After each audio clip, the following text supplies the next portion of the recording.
কলিজার টুকরা ভাইরাম, আমার মুসলমান বন্ধুগণ, জাহাজের নাবিক এবার ইউনূস আলাইহিস সালামের দিকে তাকালেন। তাকানোর পরে দেখে লোকের সাথে এই পেজের কোনো মিল নাই। এই লোকের নাম কেন উঠলো? অতি সুন্দর লোক, চেহারা তো ভালো, এই লোকের নাম কেন উঠলো? হতে পারে এই জাহাজের মধ্যে যাত্রীরা ভুল ক্রমে তার নাম উঠায় ফেলেছে। আবার লটারি করা হোক, আবার লটারি করা হলো। দ্বিতীয়বারের মতো আবার ইউনূস নবীর নাম উঠে যায়। একটু আওয়াজ দিতে পারেন সুবহানাল্লাহ। এবার নাবিক বলে ভুল হতে পারে।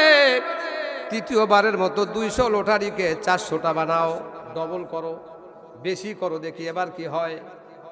এবার 200 লোকের যাত্রীর নামটা 400 বানায়া আবার লটারি করলো। লটারি করার পরে আবার ঘাটায়া ঘুটায়া চক্ষু বন্ধ করে একটা নাম তোলা হলো। তৃতীয়বারের মতো দেখা গেল ইউনূস আলাইহিস সালামের নাম উঠে যায়।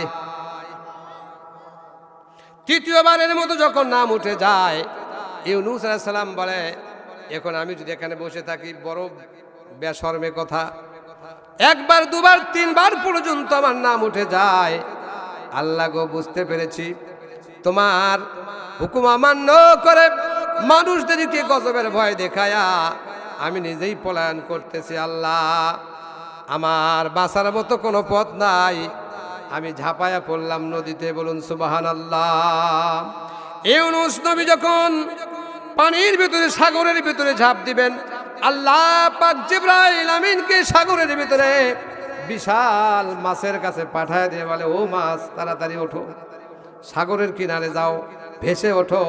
ইউনূস তুমি সাগরে ঝাঁপ দেওয়ার আগেই, পানিতে পড়ার আগেই তুমি মাছ তাকে হেফাজত করে তোমার পেটের ভেতরে ঢুকায়া নাও। একটা দাঁতের আঘাত যেন না লাগে, পানিতে যেন স্পর্শ না হয়। ইউনূস লাফ দিতে দেরি হবে, তোমার পেটের ভেতরে যেতে দেরি হবে না। নারে তাকবীর, নারে তাকবীর। আল কোরআনের আলো, কোরআন সুন্নাহর আলো, নারে তাকবীর। আল্লাহ ধরেতে ধরে, ধরলে আর ছাড় দেয় না। কথা বুঝতে পারতেছেন মনে হয়? ওয়াজ শেষ করব। আমার মুসলমান বন্ধুগণ, ইউনূস নবী এবার কোথায় গেছে? কোথায় গেছে? মাছের পেটে গেলেন। আল্লাহ পাক মাছকে হুকুম করলেন, মাছ ডিঙ্গায় থাকা চলবে না, একেবারে সাগরের নিচে চলে যাও। সুবহানাল্লাহ। সাগরের ভিতরে গিয়ে ইউনূস আলাইহিস সালাতু ওয়াস সালাম নিজের হাত পা নোড়ায়। ও মনে করছে আমি বোধহয় মারা গেছি। বুঝতে পারছেন? ইউনূস তো মনে করছে মারা গেছি। ও চিন্তা করতেছে, মাছের পেটে ঢুকে দিকে হাত নোড়াচ্ছে, ঠিক আছে নাকি? কান নোড়ায়, ঠিক আছে? ও দেখে তো সব ঠিক আছে। আওয়াজ দিয়ে বলেন সুবহানাল্লাহ। মাছের পেটে যখন পড়ে গেলেন, তাফসিরে 2 ধরনের ব্যাখ্যা রয়েছে। এক নাম্বার হলো ইউনূস নবী সেজদায় পড়ে গেলেন মাছের পেটে, একটু বলেন সুবহানাল্লাহ। অথবা কেউ বলে মাছের পেটে বসে বসে যখন তিনি লড়াচড়া করছেন, উনি চিন্তা করছেন কোথায় এসেছি কিছুই জানি না, অন্ধকার, পানিতে এলাম না সাগরে এলাম, জমিনে আছি না আসমানে আছি, কোথায় আছি কিছুই বুঝতে পারি না। উনি ওখানে আল্লাহর কাছে বললেন, লা ইলাহা ইল্লা আনতা সুবহানাকা ইন্নী কুনতু মিনাজ জালিমিন। আমরা এই দোয়া পড়ি নাকি? আমরা এই দোয়ার নাম রাখছি কি? ওই যখন মানুষ বিপদে পড়ে যায়, মরতেছে না, মরণ জ্বালায় পড়ে গেছে, মরেও না বাঁচেও না, তখন কায় হুজুর ডাক দে, ইউনূস খতম কর। খতম মানে কি? শেষ করা। ইউনূসক শেষ করে দিই। এই ইউনূসক শেষ করা যাবে? এর নাম কি? খতমে ইউনূস না দোয়ায়ে ইউনূস? নাম হলো দোয়া ইউনূস, তার নাম হচ্ছে খতমে ইউনূস। ইউনূসক শেষ কর মানে ওটা দিয়ে শেষ করে দিচ্ছে তোমার বাপ হোক ভাই হোক, এই বুড়া মরেও না বাঁচেও না, শেষ কর। দোয়ায়ে খতম পর ইউনূস, পুরা মরে শেষ হয়ে যাক। আওয়াজ দিয়ে বলেন নাউজুবিল্লাহ। আছে না নাই? আল্লাহ দিছে দোহা ইউনুস, আমরা বলি খতমে ইউনুস। কোথায় কোথায় আশা আকাশ জমিন তফাৎ। আমার মুসলমান বন্ধুগণ, ইউনুস নবী মাছের পেটের মধ্যে পড়ে বুঝতে পারলেন যেখানেই যায় আমার আল্লাহ ছাড়া কেউ নাই। সুবহানাল্লাহ, লা ইলাহা ইল্লা আনতা সুবহানাকা। আল্লাহর প্রশংসা করলেন, আল্লাহর পবিত্রতার ঘোষণা দিলেন এবং বললেন, আল্লাহ গো, আমি তো জালেম হয়ে গেছি। কি হয়ে গেছি? ও আল্লাহ, তুমি যদি আমাকে না বাঁচাও, আমাকে যদি হেফাজত না করো, আমি জালেম হয়ে যাব, আমি কষ্টের মধ্যে পড়ে যাব। আমার পরওয়ারদিগার আল্লাহ, তুমি আমাকে আমি জালেম হয়ে গেছি, তোমার কাছে আশ্রয় চাই। তুমি ছাড়া কোনো ইলাহ নাই, কোনো মাবুদ নাই। তুমি আমাকে হেফাজত করো, আমাকে বাঁচাও।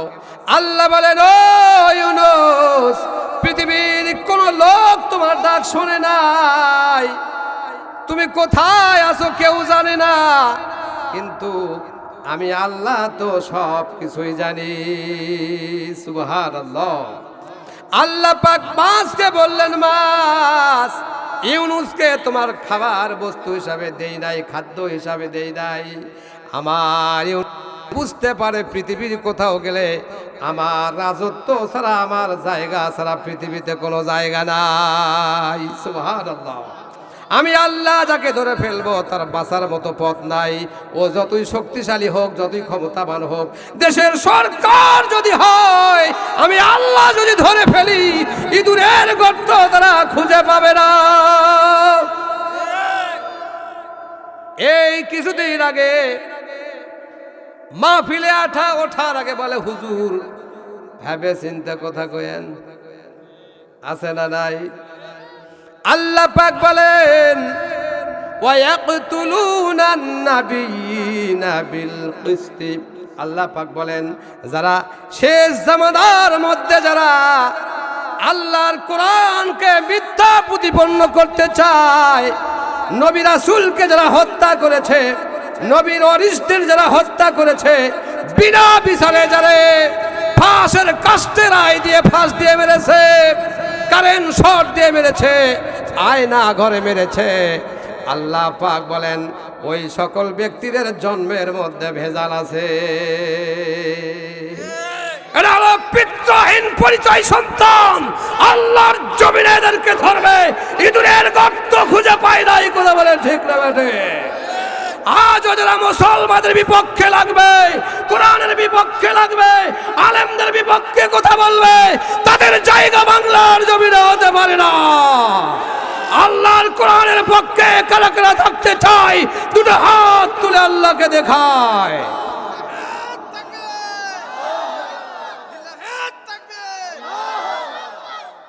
আলহামদুলিল্লাহ বলেন। মৃত্যু তো আমাদের হবেই হবে। কথা বলেন ঠিক না বেঠে? মৃত্যুর হাত থেকে রেহাই পায় নাই যারা নিজেকে আল্লাহ বলে দাবি করেছিল। ফিরআউনের মতো শয়তানে বাটপার, মৃত্যু তাকে খাতির করে না। নমরুদের মতো আনা রাব্বুকুমুল আলা ফেরা নমরুদকে আল্লাহ পাক মশার কামড়ে জুতার পেটন দিয়ে পৃথিবীর যুগ থেকে ইতিহাস করে মৃত্যুবরণ করে নিয়েছে। বলেন ঠিক না বেঠে? ফেরাউনকে কাদা মাটিতে চুবায়া চুবায়া কাদা খাওয়ায়া যে খোদা বলে দাবি করতে পারে, আল্লাহ বলেন আমার সাথে বিদ্রোহী করার কারণে নদীর নহবলে পাঠায়া চুবায়া চুবায়া কাদা খাওয়ায়া তোমাকে হত্যা করব। বাংলার ইতিহাসে, পৃথিবীর ইতিহাসে, মিশরের পিরামিডে সুটকি করে রেখেছি। যারাই কোরআনের বিপক্ষে লাগবে, মুসলমানদের বিপক্ষে লাগবে, নবীদের বিপক্ষে লাগবে, তাদেরকে সুটকি বানায়া জাহান্নামের মধ্যে নিক্ষেপ করা হবে। আমরা কি ফেরাউন হতে চাই? আমরা কি মুহাম্মাদের অনুসারী হতে চাই কি চাই না? নবীর উম্মত হতে চাই কি চাই না? যারা নবীর উম্মত হতে পারবো তাদের কবরেও চিন্তা নাই, হাসরেও চিন্তা নাই, জাহান্নামের চিন্তা নাই, বিনা হিসাবে জান্নাতে চলে যাবেন। আওয়াজ দিয়ে বলেন সুবহানাল্লাহ। আমার মুসলমান ভাইরা, ইউনূস নবী মাছের পেটের মধ্যে রইলেন। দুই ধরনের ব্যাখ্যা, কেউ বলেন সেজদায় পড়ে আল্লাহ নামের তাসবিহ করে, আবার কেউ বলেন সেখানে বসে বসে আল্লাহর তাসবিহ করে। আল্লাহকে বলে, আল্লাহ গো, তুমি যদি আমাকে ক্ষমা না করো, আমাকে যদি মাফ না করো, তাহলে আমি ইউনূস জালেমদের অন্তর্ভুক্ত হয়ে যাব। নাউজুবিল্লাহ। আল্লাহ বলেন, ইউনূস তুমি যে আমাকে ডাকো, তুমি যে মাছের পেটে গিয়েছো, পৃথিবীর কেউ জানে না, কিন্তু আমি আল্লাহ তোমার ওই মাছের পেটের মধ্যে অক্সিজেনের ব্যবস্থা করে দিব। একদিন, 2 দিন, 3 দিন, 40 দিন পর্যন্ত ইউনূস নবী মাছের পেটের ভেতরে থাকে। সুবহানাল্লাহ। কয়দিন? মাছ তো এখন খেলে 2 ঘন্টা পরে পায়খানা করলে আপনার আমার মতো হাজারো ইউনূসকে ছেঁড়াবেড়া করে ফেল দিবি 10 মিনিটের মধ্যে। কথা বলেন ঠিক না বে ঠিক? কিন্তু ওই মাছের পেটের মধ্যে যিনি তাকে বাঁচায় দিলেন, তিনি কে? সে আল্লাহ কি আজও আছে? ও মুসলমান, কোরআনের পক্ষে থাকো। পৃথিবীর কোন শক্তি নাই তোমাকে দুনিয়ার মুখ থেকে শেষ করতে পারে। ইমানের অগ্রসন সামনে নিয়ে, কালিমাবাহী পতাকা নিয়ে, নারায়ে তাকবীরের ধ্বনিতে রাজপথে নেমে যাও। শয়তানেরা দুর্বৃত্ত হয়ে রাস্তা পরিষ্কার করে দিবে। কথা বলেন ঠিক না বেঠে? আল্লাহ পাক বলেন, ইন্না কাইদাশ শাইতানি কানা যায়ীফা। আল্লাহু আকবার বলেন। শয়তানেরা যতই চক্রান্ত করুক না কেন, যত প্রবল শক্তিশালী দেখাক না কেন, আল্লাহ পাক বলেন কানা যায়ীফা, এরা আমার কাছে অতীব নগণ্য, দুর্বল। ও মুসলমান, তোমার আপন শক্তিতে তুমি এগিয়ে যাও, আমি আল্লাহ তোমাকে বিজয় দান করে দিব। একটা আওয়াজ দিয়ে বলেন সুবহানাল্লাহ। ইউনূস আলাইহিস সালাতু ওয়াস সালাম, সংক্ষিপ্ত করে বলেন, তাফসীর ইবনে কাবির, তাফসীরে জালালাইন, তাফসীরে কুরতুবী, তাফসীরে মারিফুল কোরআন, তাফসীরে আলা নূর থেকে আমি আপনাদের বলি, ও মুসলমান ভাইরা, ইউনূস নবীকে যখন মাছ পেটের ভেতর থেকে বের করে দিলেন নদীর তীরে যখন বের হলেন, বের হওয়ার পরে দেখলেন তার মাথার চুলগুলো উঠে গেছে, চোখের ভুরুগুলি উঠে গেছে, নখের আষ্টগুলি উঠে গেছে। ইউনূস নবীকে মাছ ওগলায়া নদীর তীরে পাঠাইয়া দিলেন। সুবহানাল্লাহ। আওয়াজ দিয়ে বলেন সুবহানাল্লাহ। আমার ভাইরা, আমার কলিজার টুকরা মুসলমান ভাইরা, ইউনূস আলাইহিস সালাম ওখানে মাছের পেট থেকে বের হওয়ার পরে 4 রাকাত নামাজ পড়লেন। কয় রাকাত? আওয়াজ দিয়ে বলেন কয় রাকাত? এই 4 রাকাত নামাজ পড়ে আল্লাহর কাছে ফরিয়াদ করলেন, আল্লাহ ও আমার পরওয়ারদিগার আল্লাহ, কোথায় ছিলাম গো, কোথায় নিয়ে আসলা?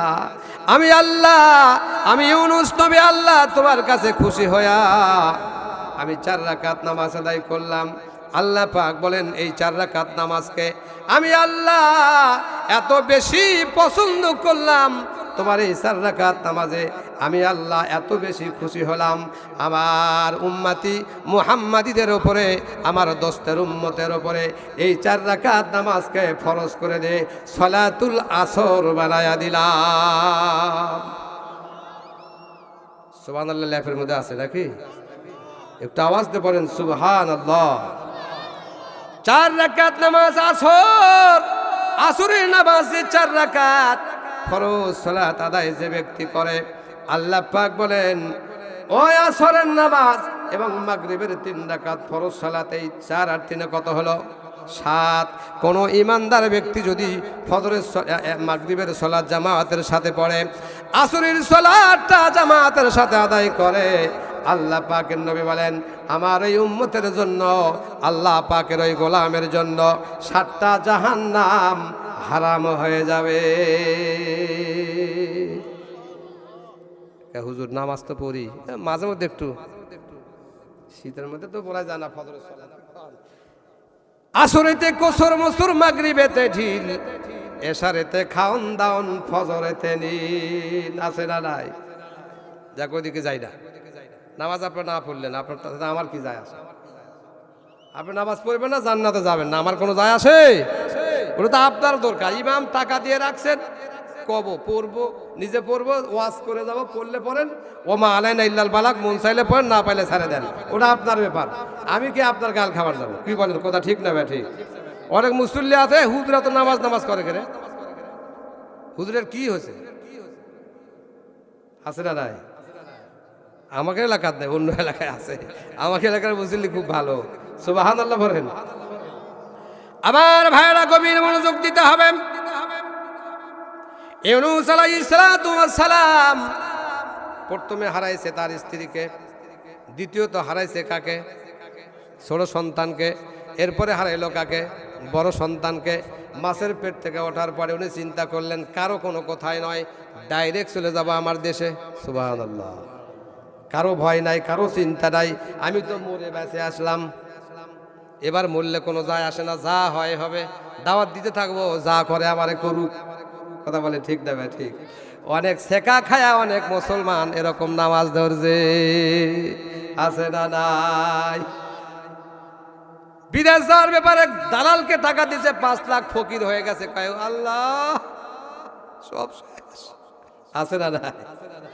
যদি বিদেশ যাইতে পারি গো আল্লাহ নামাজি হব, না যাইতে পারলেও নামাজি হব। দেখা যায় লোকটা বেশি বেশি করে মসজিদে ঢিপ পারে, ভাই কি খবর? ভাই সব শেষ। তো সব শেষ, তো এখন কি হচ্ছে? সব শেষ ভাই, এখন নামাজ ছাড়ার গতি নাই, আছে না নাই? যুবকের গায়ে যতক্ষণ আছে শক্তি, যতক্ষণ আছে শক্তি, ফাইট চলে আল্লাহর সাথে। কথা বলে ঠিক না ভাই? ঠিক।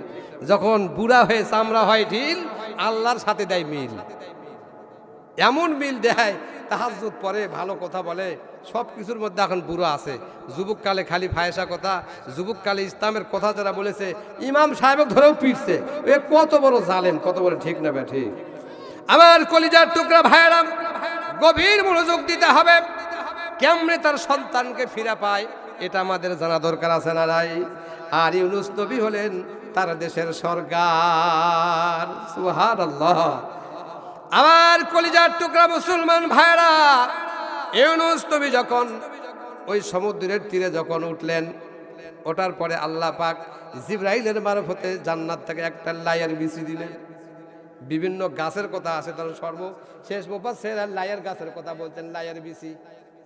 এই লাইয়ার বিছি যখন মাটির মধ্যে রোপণ করলেন, কয়েকদিনের মধ্যে বিশাল পাতা লাউ হয়ে গেল, বড় বড় পাতা, আছে না লাউ গাছে? লাউ বড় বড় পাতা, এই লাউ দিয়া মানুষ গান বানায়, লাইয়ের আগা খাইলাম, আছে না নাই? ডোগারে খাইলাম, বানাইলাম স্বাদের ডুগডুগি, স্বাদের লাউ বানাইছে মোরে বৈরাগী, আছে না নাই? ওই লাউ আসলো জান্নাতের গাছ থেকে, আর তুমি লাউ দিয়ে ডুগডুগি বানাও, তুমি কোন জালেম? কথা বলেন ঠিক না ভাই? ঠিক। ইউনূস নবী অল্প দিনের মধ্যে লাউ গাছ হলো, লাউ ধরলো, লাউ খাইলো, লাউয়ের পাতা বড় বড় দিয়ে লজ্জাস্থান ঢাকলো, কাপড় বানালো, লাউ গাছ দিয়া কাপড় পরে ঢেকে ওখানে আসেন। ওই রাস্তা দিয়া, ওই নদীর কিনার দিয়া জেলে যাচ্ছে। জেলের কাম হলো মাছ মারা। কি মারা? ওই যে ছোট সন্তানকে নদীর মধ্যে হারায় ফেলেছে, মনে আছে আপনাদের? মনে আছে? ওই রাস্তা দিয়ে একটা জেলে যায়। জেলে এবার ইউনূস নবীর দিকে তাকায় বলে, তুমি কি আল্লাহর পয়গম্বর ইউনূস? সুবহানাল্লাহ বলেন, একটু আওয়াজ দিয়ে বলেন সুবহানাল্লাহ। ইউনূস নবী বলে, 40 বছর দাওয়াত দিয়া একটা মানুষকেও আমি আল্লাহর একত্ববাদকে স্বীকার করাইতে পারি নাই, আর আজকে নদীর ধারে বসে আছি, নদীর কিনারে আমি বসে আছি। আমাকে দেখে বলে, তুমি নাকি ইউনূস পয়গম্বর, তোমাকে দেখে তো নবীর আল্লাহর পয়গম্বর মনে হয়। সুবহানাল্লাহ। এবার ইউনূস নবী জেলেকে বলে, ও ভাই, আমি যে আল্লাহর পয়গম্বর, আমি যে ইউনূস নবী, তুমি কেমনে জানো? কয়, ভাই আল্লাহর শুকরিয়া আদায় করেন, আপনাকে একটা খুশির সংবাদ দিব। সুবহানাল্লাহ। আওয়াজ দিয়ে বলেন সুবহানাল্লাহ। জেলেকে বলে, ভাই জেলে, কি খুশির সংবাদ তুমি আমাকে দিবে? জেলে বলে, ভাই আমার কাছে আপনার একটা আমানত আছে। কি আছে? এক কথা বোঝেন না? কি আছে? আমানত আছে। এবার নবী বলে, ভাই কি আমানত আছে? এবার জেলে বলে, ভাই ইউনুস নবী আল্লাহর পয়গম্বর, দেখো তো এই সন্তানটাকে তুমি কি চেনো? আওয়াজ দিয়ে বলেন সুবহানাল্লাহ। জেলে ইউনুস নবীর ছোট সন্তানকে সামনে নিয়ে এসে বলে, ও আল্লাহর পয়গম্বর ইউনুস, দেখো কো তুমি কি এই সন্তানটাকে চিনতে পাও? সুবহানাল্লাহ, জোরে বলেন সুবহানাল্লাহ। ইউনুস নবী সন্তানের দিকে তাকায়া বলে, বাবারে তুই তো আমার ছোট সন্তান, জলদি করে কোলে আয়, কোলে আয়। তোকে তো আমি ওই দাজলা নদীর মধ্যে তোকে হারায় ফেলেছি, তোকে মাছে খেয়ে ফেলেছে। এবার জেলে বলে, ও আল্লাহর পয়গম্বর ইউনুস, আমি তোমাকে বলতে চাই, আমরা তো জেলে মানুষ, নদীতে তো খোরা বান্ধি, নৌকাতে মাছ ধরি আমরা, আমার জালের ভিতরে আপনার সন্তানটা বেঁধে পড়ে। আওয়াজ দিয়ে বলেন সুবহানাল্লাহ। একটা মাছ এই সন্তানের হাতে কামড় দিয়া আমার জালের মধ্যে মাছও ধরা পড়ে, তোমার সন্তানও ধরা পড়ে। আওয়াজ দিয়ে বলেন সুবহানাল্লাহ। মাছ আমাকে ডেকে ডেকে বলে, জেলে ভাই আমাকে মেরে বাজারে বিক্রি করে খাও, তাতে কোনো দুঃখ নাই, তবে আমি তোমাকে একটা আমানতের কথা বলি, এই ছোট সন্তানটা হলো আল্লাহর পয়গম্বর ইউনুস আলাইহিস সালামের ছোট সন্তান। তুমি তাকে পালে পুষে বড় করো, দুনিয়ার জমিনে তুমি তাকে বড় করো, একদিন তার বাবা সময় মতো ফিরে আসবে, এই আমানতটা তুমি তার কাছে পৌঁছায়া দিও। নারে তাকবীর, নারে তাকবীর। এই মুসলমান একটু ঝাঁকি মারো না কেন? হাত ওটা, হাত ওটা, হাত বাতাস, হাত বাতা। নারে তাকবীর। আল কোরআনের আলো, আল হাদিসের আলো, নারে তাকবীর। ঘুষি আবার লাখে মারেন না, বিপদ আছে, উপর দিকে মারবেন। আল্লাহু আকবার বলেন। ওয়াজ শেষ করবো নি? চলবে? প্রধান বক্তা তো আইলে তো কবি যে হুজুর কি শুরু করলো রে। আমার মুসলমান ভাইরাম, জেলেবার সন্তানকে নিয়ে ইউনুস নবীকে দিয়ে দিল। ইউনুস নবী সন্তানকে নিয়ে আল্লাহ শুকরিয়া আদায় করলেন, আলহামদুলিল্লাহি রাব্বিল আলামিন। ওয়া মাকারু ওয়া মাকারাল্লাহ ওয়াল্লাহু খায়রুল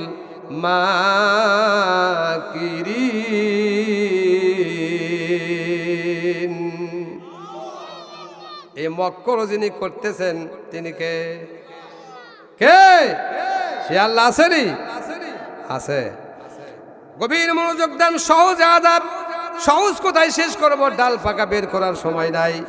আলোচনাটা বুঝতে আপনাদের ভালো হবে। ওই জেলে বলল, এটা আপনার সন্তান আমানত হিসাবে আমাকে রেখেছিল, আপনি নিয়ে নেন। সুবহানাল্লাহ। ইউনুস নবী এবার ছোট সন্তানকে ফেরত পেলেন। এবার ইউনুস নবী ছোট সন্তানকে নিয়ে কিছু দূর পথ হাঁটতেছেন। হাঁটার পরে দেখে একটা কাঠুরিয়া পাহাড়ের উপর থেকে ডাক দিয়ে বলে, ও আল্লাহর পয়গম্বর ইউনুস। ইউনুস নবী এদিক সেদিক তাকায়, কে কথা বলে? আমি নাকি আল্লাহর পয়গম্বর, আমার নাম ইউনুস, এটা কে জানে? 40 বছর দাওয়াত দিয়া একটা মানুষকেও আল্লাহর দিকে ধাবিত করতে পাই নাই, আমি আল্লাহর পয়গম্বর এটা বুঝাইতে পারি নাই। আজকে আমাকে পাহাড়ের উপর থেকে কে ডাক দিয়ে বলে ইউনুস পয়গম্বর। এবার উপরের দিকে তাকায়া দেখে একজন কাঠুরিয়া। বলুন সুবহানাল্লাহ। আরেকটু জোরে বলুন সুবহানাল্লাহ।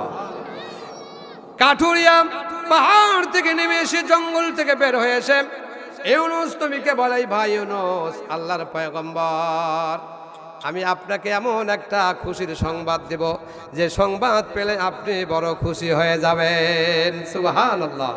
একটু জিকির করেন সুবহানাল্লাহ। জোরে সুবহানাল্লাহ ওয়ালহামদুলিল্লাহ লা ইলাহা ইল্লাল্লাহ সুবহানাল্লাহ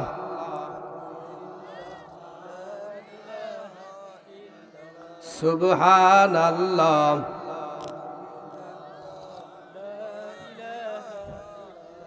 সুবহানাল্লাহ ওয়ালহামদুলিল্লাহ লা ইলাহা ইল্লাল্লাহ।